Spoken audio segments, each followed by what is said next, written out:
So McLean Farms is a family operated business. It's very private. It's got shareholders, but they're all internal. We don't even have a website. We operate under Sunny Queen. So Horsing or Merrin and McLean's Farms own Sunny Queen jointly.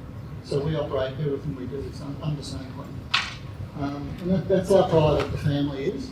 And these sorts of videos aren't really shown ever. They're not given to anyone. They're only shown to people like new employees that see the video, bankers, other people like that get to see them.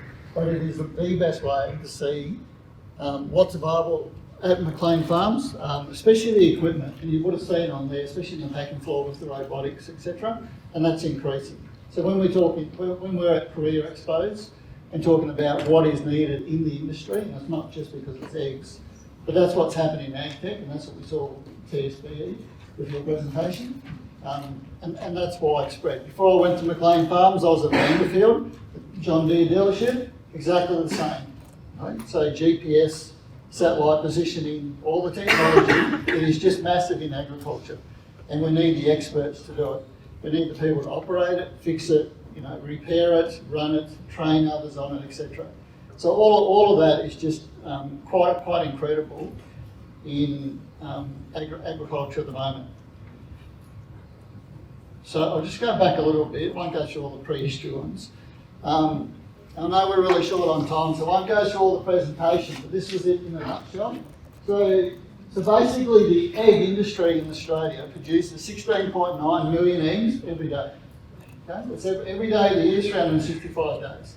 So McLean's is around 1.5 million eggs a day, every day of the year. Doesn't matter, Christmas Day, Easter, Sunday, whatever it is, the eggs keep coming, especially at Easter time.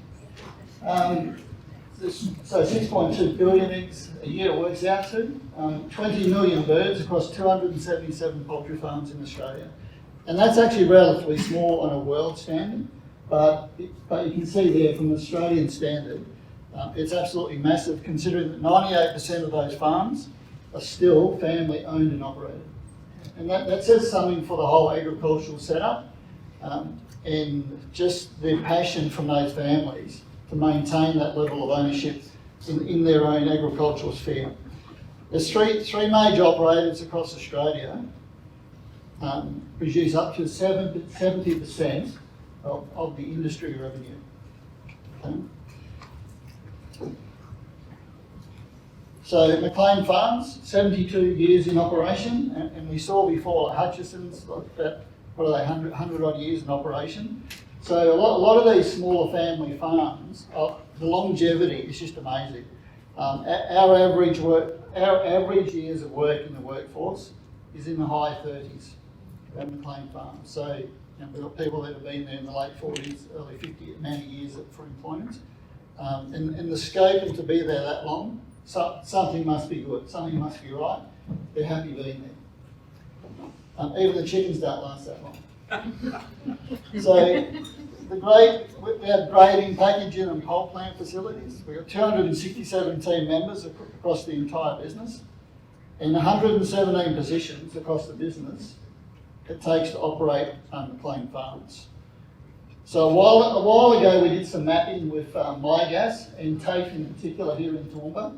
So what we did, we took every single position description we've got in our business, all of our organisational charts, and TAFE mapped out every position they've got against a possible learning module, so a certificate training module.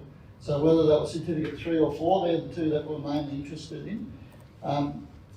Underneath this is our Egg Start program, and we use an RTO from Victoria to put people through our certificate 3 in egg production. And then on top of that, we have all our management training, senior training, technology training, ICT training as well. But this is really the linchpin of a lot of our training. So over last year and this year, we put aside approximately $260,000 to train employees through a lot of this certificate training, management training, etc. So you can see that a lot of work's gone into it, but it highlights the positions that we've got. But those positions are multiplied across every business, like every other egg farm, every other agricultural farm, doesn't matter what it is, whether it's cattle, pigs, grain, etc. Those sorts of positions are in every farm doing agriculture. And then you've got all your support services, etc., that sits behind all that to make the farms operate and keep them running. So skills and qualifications. Animal welfare is the number one thing for us. It sits above everything else that we do. Animal welfare is the key, because obviously if we don't have good animals, we don't get our eggs, or we don't get good quality eggs.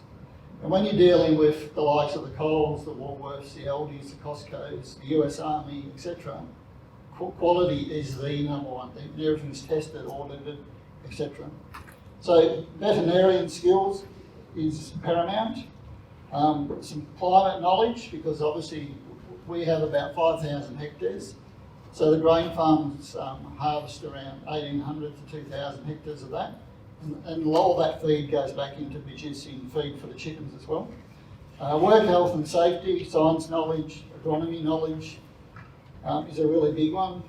Sales, negotiation and marketing, because obviously we have to sell the product that we produce. So whether that's cattle, eggs, sheep, whatever it is, someone has to be on the ground.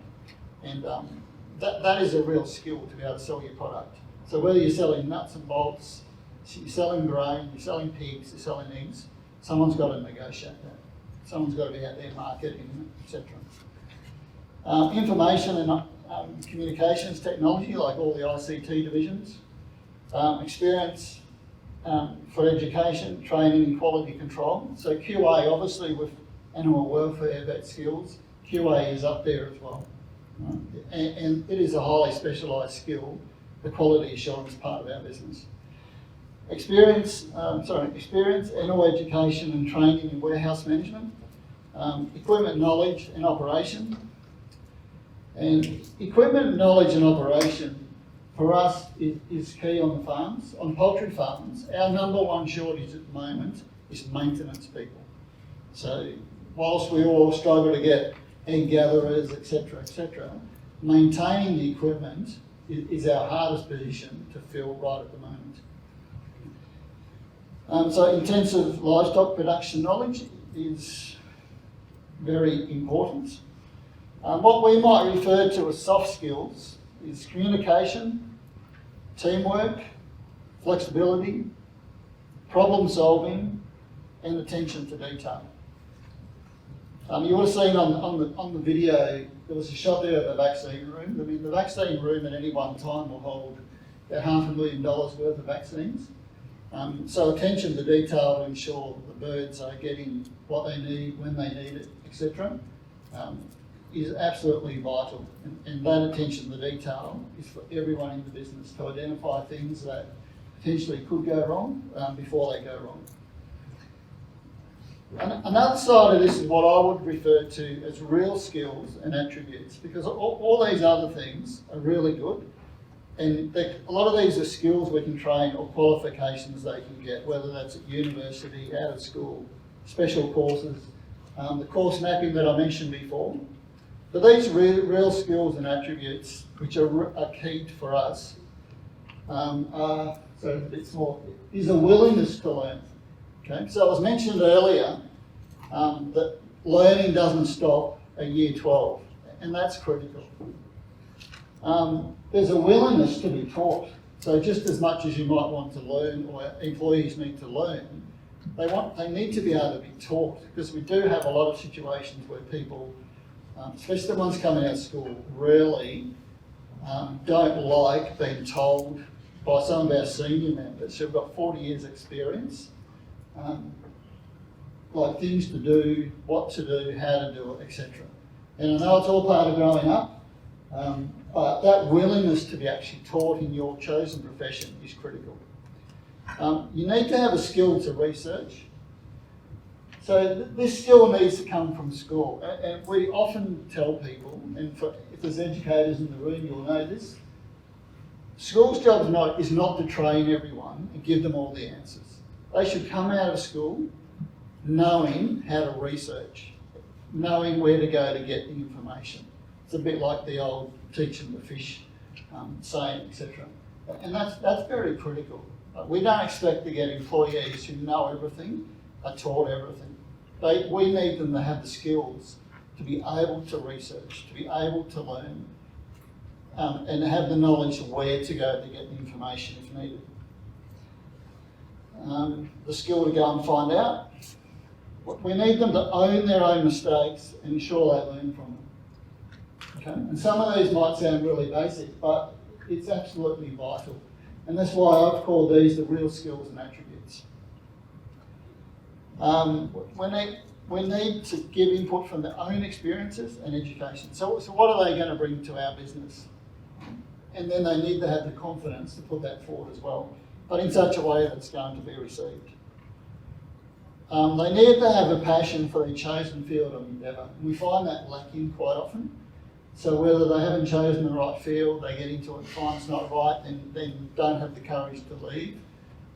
There's a gap there, and quite often that lack of passion is when we get bad results or we get a higher turnover.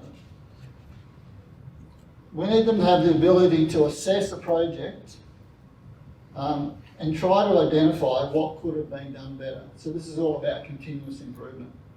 So recently, I was introduced, and I'm the Work Health and Safety and HR Manager. So my title's just recently changed to People and Culture Manager.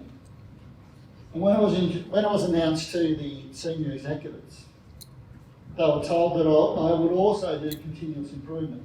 Then I was asked, well, what does that actually mean? So right at the moment, my job doesn't actually change, except continuous improvement has been bolted on. So one of the people asked me, how long will that last for? And I said, well, I would say because it's continuous improvement, it's going to continue, okay? But people look at things different ways. So continuous improvement is what that last one's all about. So people come into the business, coming out of school, etc., coming out of university, need to be able to assess what they've done and find out what could have been done better. Maybe, in the off chance, it can't be done better. But we're not after perfection, but we are after excellence. One of the managers, when we were preparing some of this for today, I did ask some of the managers exactly what they wanted, so a lot of these come from them. This last one came from two of the managers in particular. This was their big one. They said, give us people with attitude, and a great attitude, because they said, if they've got that, all of the rest of it, we can fix. Okay? And that was their best summation. That was their only input, but that was their best input, and it's probably the best input I got out of a lot of them. So the current challenges, obviously some of these have been mentioned. When I originally did this, I had another 8 slides, and it was all statistics. So last night I actually took them out. There's 2 reasons. One, I knew I was presenting after lunch, and secondly, I knew that a lot of people have a lot of statistics. And whilst they're all great, and they provide a lot of evidence, we can have too much too. But that 3.9% is incredible. I mean, for countries to be 3.9% unemployment is quite significant. It causes a lot of challenges, but what an absolutely famous place to be in. You know, it's just amazing that a country can be in that position to have such a low unemployment rate.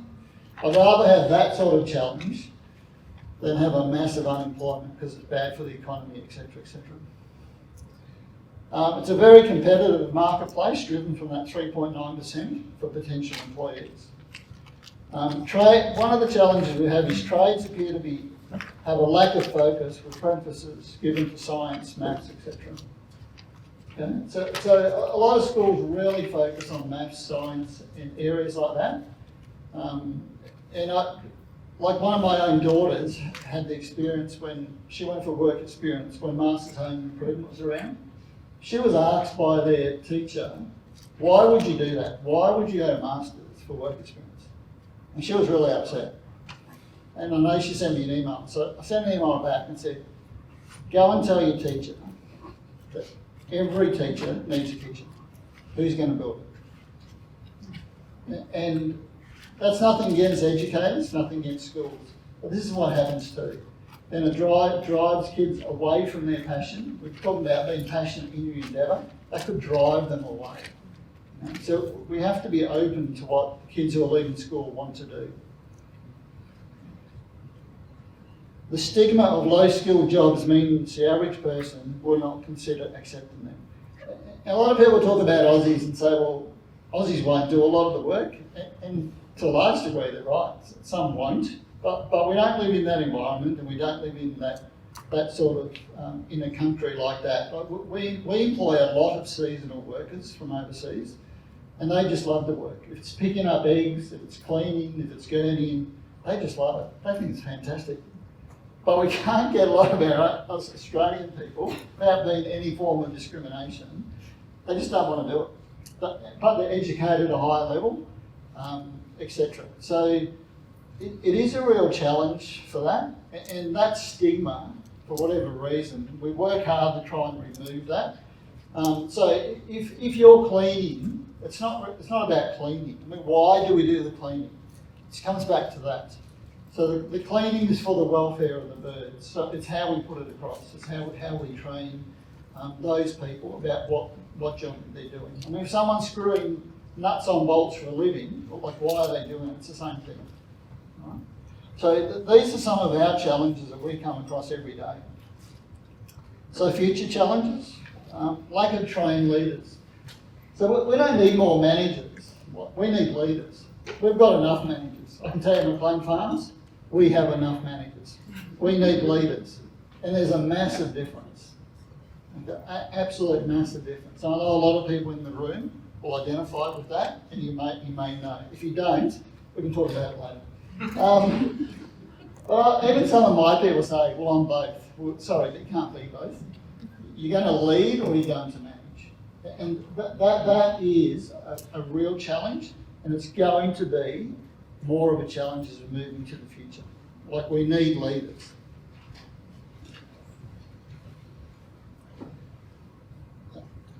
There's a lack of preparation for artificial intelligence, robotics and technology. So you saw from the video the level of robotics, etc., in some parts of our business, and we don't have the people with the skills to operate, learn on them, like be trained on them, because we don't have trainers, and then we don't have people who can repair them, install them, etc. And that robotics is going to get bigger and bigger. And especially in Europe, they have completely what they call black packing sheds. So there's no people, there's no lights on, they just operate, and that's coming. So we employ 76 people on our packing floor. There is a large contingent in those packing floors of maintenance and engineering teams, but they don't work all the time either. But all of that, especially with artificial intelligence, we've all known it's been coming for a long time, and it's exciting, and people think going to be great, but we're not prepared for it. There's a big difference between, feel like going on a holiday, you're really excited about it, but you don't book the airline tickets, if you don't pack your case, if you don't get ready, it's not going to happen. And that's the same in many parts. And AI, for instance, has been mentioned a few times today, but if you stop and think about it, like how ready are we to take full advantage of it? It's even in your presentation and what we discussed. And it's all great, but it's like the old Excel spreadsheet. Like, a lot of people can use it in its most basic form, but not fully, and we never get the efficiencies from using it. We don't get a lot of efficiencies from computers. And AI will be the same, robotics will be the same. If we don't plan, train and prepare for it properly, we will not get the efficiencies that's meant to deliver. The instability caused by the uncertainty of things like the pandemic. So instability is a big thing. It's huge in recruitment at the moment, and people aren't as stable. Like, we notice that when we employ, people really aren't sure, because they're so unsure about the future, etc. And I think that whole word instability has been used a lot, but I find in my own recruitment sphere, it's coming up more and more. Even when people leave, we do exit interviews. Instability is amongst us, and for whatever reason, people really fear like what's happening. But it's accentuated the other things in the world as well. Another future challenge is the ability to offer employees the opportunity to develop critical skills that potentially open up multiple opportunities for their career development. Now, and when we heard it from Rod, Jason this morning in construction, which was absolutely excellent presentations, but how do we do that? But there's masses of workshops going on, there's masses of meetings going on, but what's the outcome? One of the challenges we've been discussing at work as well is just that, like, how do we offer employees that opportunity? Because this is one of the attraction points. Why should people come and work for McLean Farms? Like, we live out rural. People may not want to travel. They find it difficult to get accommodation out there. So what's attractive about working for McLean Farms? Like, all the bells and whistles on the packing floor, and everything shiny and new, got red lights and flashy sirens and all that, that's all really good, but the novelty wears off. So offering them opportunities to improve, develop those critical skills for their own career development, but we need to set up something different for that. What we want others to know, that agriculture is a dynamic, rewarding and sustainable industry. The industry provides excellent career paths, not just in farming, but in technology, administration, finance, chief executive officer roles, chief financial officer roles, the agri-supply world, research and development, digital, food science researchers, etc. Some of those are exactly what was in the presentation just before mine. Right? So there is a massive career opportunities, but they're competing with everything else as well. And as the population grows, the demand for food is growing. So all these jobs and positions are growing as well. You do not need to come from a farming background to work in agriculture. Okay? Might sound pretty simple, but there is the feeling if you don't come from the country, well, you're not going to be a farmer. Well, I can tell you right now, astronauts don't come from space. Okay? There are no astronauts out in space, but they come from here. Okay? Same as nurses don't come from hospital. They have to be taught, and then they go to hospital. It's the same thing. And that comes back to the whole career presentation in schools, etc. It's how we train our people to think about what we do. People talk about learning where the food comes from. That's all part of it as well. So there's no easy answer, but that's probably the easiest way I say to people when we interview, I say to people, what do you want to do? And they go, oh yeah, I want to do this, but, and go, as soon as they say but, they've lost me, because they go, well, astronauts don't come from space. Right?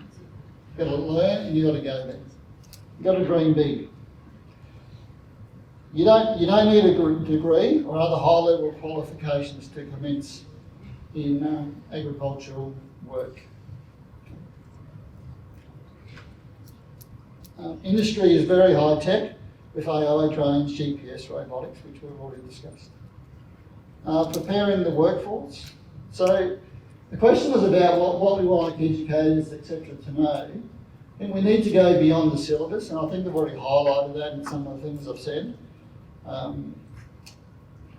We need to focus across all areas of the career spectrum, not just the in-favour careers or industries. We need to teach future workforce how to research and learn. We need to show students the importance of what they're learning in the context of the wider world. And in preparing, be a part of building resilience in the future workforce. And this is a real key for me. The word resilience is really big. Because I can tell you from our point of view, as an employer, resilience is lacking in a lot of the people that we employ. Okay? And we talk about the 15 to 24-year-old, and it's not everyone, but that's the biggest group we find the resilience is lacking. Well, it's the resilience to stay the course, even in the certificate course, stay the course and doing the work they're required to do. So for whatever reason, we find this, and the management team has been discussing this, and we're looking at ways with a couple of external groups about doing courses just on building resilience in that generational group. So in conclusion, so it's amazing how the world is changing. The challenges are how the world will accept the change, how willing we are to adapt to grow with it, and how to keep up for a better future.